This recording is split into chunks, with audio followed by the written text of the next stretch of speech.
দ্বিমত করব যে এখানে অল্প কিছু বাড়ি না, সারা বাংলাদেশে কিন্তু অসংখ্য বাড়িঘর ভাঙচুর হয়েছে। হ্যাঁ, আমি জানি এটা আওয়ামী লীগের লোকের হয়েছে, কিন্তু সেটা তো অবশ্যই মব জাস্টিসের পরিপ্রেক্ষিতে হতে পারে। তারা অন্যায় করলে তাদেরকে বিচার করতে হবে, করতে পারে। কিন্তু তার অর্থ এই না যে মব জাস্টিসকে সরকার পেছন থেকে প্রাধান্য দিবে। Is no way. আবার একটা পর্যায়ে গিয়ে তাদেরকেই বলা হচ্ছে যে মব জাস্টিস করলে তোমাদের তৌহিদি জনতার এক্সপ্রেশন, আমরা কালকে থেকে তোমাদেরকে ডেভিল বলে ট্রিট করবো। কিন্তু সবার জন্য অ্যাপ্লিকেবল, এটা আইনের মধ্যে বলে থাকে না যে কে প্রধানমন্ত্রী আর কে সে রাস্তার লোক। It is not even being, কোথাও এটা লেখা নেই। আইনের মধ্যে কিন্তু কারোর জন্য এটা different. Public property is a public property.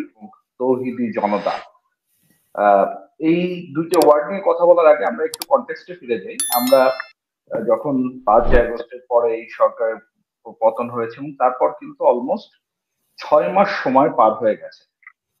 তো আমরা জানি এটা একটি বিপ্লবী সরকার, এখানে দীর্ঘদিনের পুঞ্জীভূত ক্ষোভ, 17-18 বছরের মানুষের বেদনা, এটার একটা বহিঃপ্রকাশ থাকবে। কিন্তু সেই বহিঃপ্রকাশটা অবশ্যই 6 মাস পরে এসে একটা রানিং গভর্নমেন্টের মধ্যে থেকে একটা মব জাস্টিস কন্টিনিউ করবে, এটা অবশ্যই একটি স্বাধীন সুশাসনের দেশে কোনোভাবেই গ্রহণযোগ্য নয়, কোনোভাবেই গ্রহণযোগ্য নয়। বিকজ আপনি যেটা বলেছেন আমি একমত, হ্যাঁ ঠিক আছে, এটা বিপ্লবী সরকার ছিল, বিপ্লবী সরকার এসেছে, কিন্তু বিপ্লবী সরকার কিন্তু 6 মাস সময়ও পেয়েছে তাদেরকে রিস্টোর করার জন্য। কিন্তু দুর্ভাগ্যক্রমে যেটা হয়েছে যে আমাদের আইন শৃঙ্খলা পরিস্থিতি কিন্তু ওইরকম ভাবে একটি মাত্রাজনক সুবিধাজনক অবস্থায় পৌঁছেনি। এটা এটা গ্রহণযোগ্য সত্য, আমরা সকলেই দেখতে পাচ্ছি। এখন আমি যেই ফরম্যাটেই যাই না কেন, আপনি কোনোভাবেই মব জাস্টিস একসেপ্ট করতে পারবেন না। There will not be any mob justice. আমার যত রকমের ট্রায়ালই হোক না কেন, যত রকমের ক্রাইসিসই হোক না কেন, আমাদের ল্যান্ড অফ ল যে এইটা সাপোর্ট করে এবং আমাদেরকে আইনের মধ্য থেকে সেটার বিচার করতে হবে। এই মব জাস্টিসকে প্রাধান্য দিতে দিতে আমরা 5 আগস্ট থেকে আজকের এই 32 নম্বরের ভাঙা পর্যন্ত কিন্তু অসংখ্যবার মব জাস্টিসের ঘটনা ঘটেছে।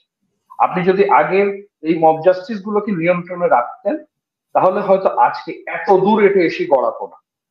এখন আপনি যে কথাটা বললেন আপা, আমি কিঞ্চিত আপনার সঙ্গে দ্বিমত করব যে এখানে অল্প কিছু বাড়ি না, সারা বাংলাদেশে কিন্তু অসংখ্য বাড়িঘর ভাঙচুর হয়েছে। হ্যাঁ, আমি জানি এটা আওয়ামী লীগের লোকের হয়েছে, কিন্তু সেটা তো অবশ্যই মব জাস্টিসের পরিপ্রেক্ষিতে হতে পারে। তারা অন্যায় করলে তাদেরকে বিচার করতে হবে। দেখেন, শেখ হাসিনা যদি ওপেন বক্তব্য দেন, সেই বক্তব্য প্রতিহত করার জন্যই কিন্তু একটা গভর্নমেন্ট এখানে রান করছে। এখন কিন্তু গভর্নমেন্টের বাইরে না, এই গভর্নমেন্টের তারা বাইরের দেশে বসে বক্তব্য দিচ্ছে। তাহলে আমার এই গভর্নমেন্ট এখান থেকে কি প্রতিবাদ জানিয়েছে, কতটুকু আমরা এই জিনিসটাকে স্ট্যান্ড করতে পারছি, that is very important issues. আবার উনি ওনার জায়গা থেকে যেই বক্তব্যই দিক না কেন, আমাদের দেশের ছাত্র জনতা যদি মোরালি আমরা ঠিক থাকি যে না ঠিক আছে, ওনার শাস্তি আমরা এনশিওর করব, কিন্তু তার অর্থ তো এই না যে সারা দেশে মব জাস্টিসের মাধ্যমে লোকজনের জন্ম জানমালের এইরকম ভাবে হানি হইতে হবে। এইটা তো কোনো ল, পৃথিবীর কোনো আইন এটাকে সাপোর্ট করে না, এটা কোনোভাবেই না। এবং এটা আপনি যতই বিপ্লব বলেন না কেন, ক্ষোভের বহিঃপ্রকাশ বলেন না কেন, কোনো ধরনের মব জাস্টিসের পরিপ্রেক্ষিতে এইটাকে আমরা অ্যাকসেপ্ট করতে পারি না। এইবার আসি তৌহিদি জনতা ইন পার্টিকুলার ওয়ার্ড। দেখেন, তৌহিদি জনতা ওয়ার্ডটা খুবই ক্রাফটেড। এটা কিন্তু একটা সাধারণ জনতা হিসেবে বলা হয় না, সাধারণ মানুষ, তৌহিদি জনতা।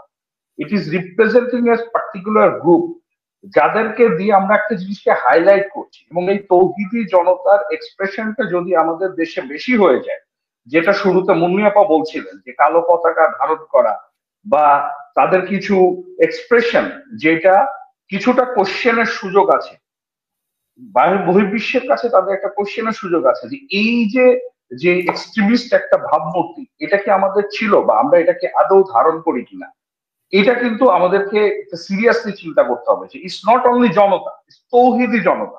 তো তৌহিদি জনতা কিন্তু একদিন উঠে আসেনি। এই 5 আগস্টের পর থেকে কিন্তু ক্রোনোলজিক্যালি আপনিই সুযোগ দিয়েছেন তৌহিদি জনতাকে রিগ্রুপ করার জন্য। এখন আপনি হঠাৎ করে যখন এটা যখন লিমিট ক্রস করে যাচ্ছে, নাও আপনি হঠাৎ করে তাকে বলছেন যে তোমরা কিন্তু এটা ক্রস করলে তখন তুমি will be treated as devil. Again আপনি ডেভিল বললেন, ডেভিলের ডেফিনেশন কি একটু আগে আপনি শুরু করেছিলেন এখানে। হ্যাঁ, ডেফিনেটলি যদি সে ল অফ ল্যান্ডের কোনো ইস্যুতে সিরিয়াস কোনো ক্রাইমের সঙ্গে জড়িত থাকে, অবশ্যই তার বিচার হবে, আনডাউটেডলি বিচার। এখন বিচার যদি না করতে পারে, সেটা সরকারের ব্যর্থতা। আনডাউটেডলি সেটা সরকারের ব্যর্থতা, সে যদি বিচার না করতে পারে।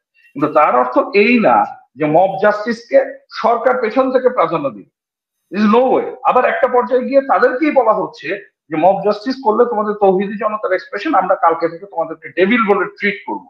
This is true A traffic. এটা এইভাবে অ্যাকসেপ্টেন্সে যাওয়াটা মনে হয় আমাদের ন্যাশনাল একটা ফোকাসের ক্ষেত্রে একটা বড় ধরনের কোশ্চেনের সুযোগ তৈরি করে দিচ্ছে। এই তৌহিদি জনতা শব্দটা আমরা আমাদের দেশে ব্যবহার করতে চাই না, ইন নো কেস। এখন আসি ডেভিল হ্যান্ড শব্দটি। ডেভিল হ্যান্ড আপনি আরো আগে করতে পারতেন। You have taken 6 months of time. আপনি এর আগে যেটা পরেশ ভাই বলছিলেন যে আপনি মেসেজ পাওয়ার দিয়েছিলেন আর্মিকে, আপনার বাইরে তারা অলরেডি অপারেশন করছিল। তো ইন দ্যাট কেস আপনি এই অপারেশন শুরু করতেন আরো আগে, তাহলে তো এটার ক্রোনোলজি আজকে এতদূর পর্যন্ত এসে থামতে হতো না। এবং এখনো এই ডেভিল হান্টের নামে যে যে কাজগুলো হচ্ছে, যদি আমরা একটু মাইনর দৃষ্টিতে দেখতে চাই, একটু লেন্সটাকে চেঞ্জ করে দেখি, আপনি অনেক জায়গাতে দেখবেন এটা পলিটিক্যালি মোটিভেটেড কেস হচ্ছে, পলিটিক্যালি মোটিভেটেড লোকজনকে পিক আপ করা হচ্ছে।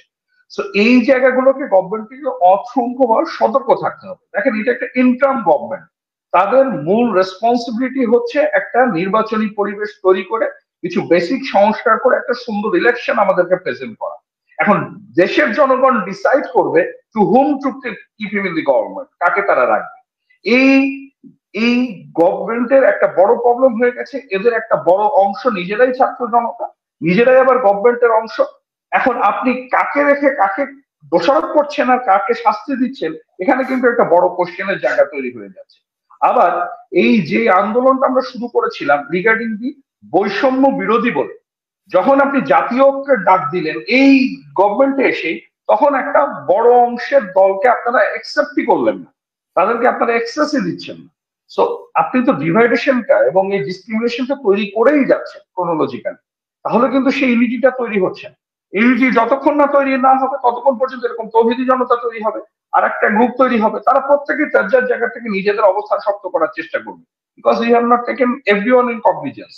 সবকিছু মিলিয়ে যেটা হয়েছে যে আমরা যাই হোক না কেন আমাদের আন্দোলনটাকে আমরা রেসপেক্ট করি, আমরা এই বিপ্লবী যেই মুভটা হয়েছে সেটাকে রেসপেক্ট করি, এবং তার আলোকে এত ত্যাগ তিতিক্ষার পরে যে চেঞ্জটা এসেছে সেটাকে পজিটিভলি মুভ করতে চাই। কিন্তু অবশ্যই সেটা ক্ষোভের বহিঃপ্রকাশ হিসেবে একটা ইন্টার্ম গভর্নমেন্ট 6 মাস রান করার পরে এসে এখন যদি বলা হয় যে মব জাস্টিসের কারণে দিস থিংস ইজ হ্যাপেনিং, তাহলে আমি বলবো যে this government is absolute failure.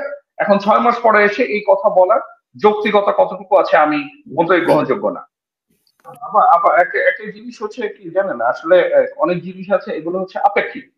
Apparently আমাকে দেখে হঠাৎ করে মনে হচ্ছে যে এখন এটা দরকার ছিল বা হয়ে গেল, বাট তারপরেও সবকিছুর পরেও আমি যেটা বলতে চাই যে it's a public property.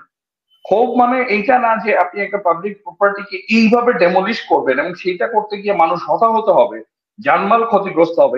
It's not particular 32 number. আমি বাংলাদেশের সকল বাড়িকেই 32 নাম্বার ধরি না কেন, যে জেনারেল নাগরিক হিসেবে ধরি না কেন, 32 নাম্বারকে আপনি মানে অন্য বাড়ির সাথে তো তুলনা করতে পারেন না। 32 নাম্বার স্পেসিফিকলি একজনের এবং একটা পরিবার। ল্যান্ড অফ ল কিন্তু সবার জন্য অ্যাপ্লিকেবল। এটা আইনের মধ্যে বলে থাকে না যে কে প্রধানমন্ত্রী আর কে সে রাস্তার লোক। ইট ইজ নট ইভেন বিন, কোথাও এটা লেখা নেই। আইনের মধ্যে কিন্তু কারোর জন্য এটা different. Public property is a public property এবং নাগরিক অধিকার সকলের জন্য সমানভাবে প্রযোজ্য। আপনি ক্ষোভের বহিঃপ্রকাশ করবেন, আমি 100 বার বলবো সেটা সেটা আপনি বাইরে, আপনি একা জায়গাতে আপনি মব করতে পারেন, আপনি প্রসেস করতে পারেন, আপনি বারবার তাদের তুলে ধরে দিতে পারেন, কিন্তু জানমালের ক্ষতি করতে পারেন। এই রাইট আমাদের আইন আমাদেরকে কোথাও দেয় নাই। আপনি নিজে একজন আইন হিসেবে ডেফিনেট আপনি জানেন যে আইন কখনো এই সুযোগ আমাকে কখনো দিবে না। সো ইন দ্যাট প্লি আমরা বলতে চাই যে অবশ্যই হয়েছে, ঠিক আছে, কিন্তু এইটাকে যখন আপনি সুযোগ দিবেন তখন এই যে তৌহিদি জনতার মতো এই ধরনের শব্দগুলো ব্যবহার করতে হবে, এবং যেটা বৃহৎ কনটেক্সটে আমাদের দেশকে ছোট করে ফেলবে, আমাদের দেশের জায়গাটাকে কোশ্চেনের মধ্যে ফেলে দিবে, which is a serious crisis. অসংখ্য ধন্যবাদ।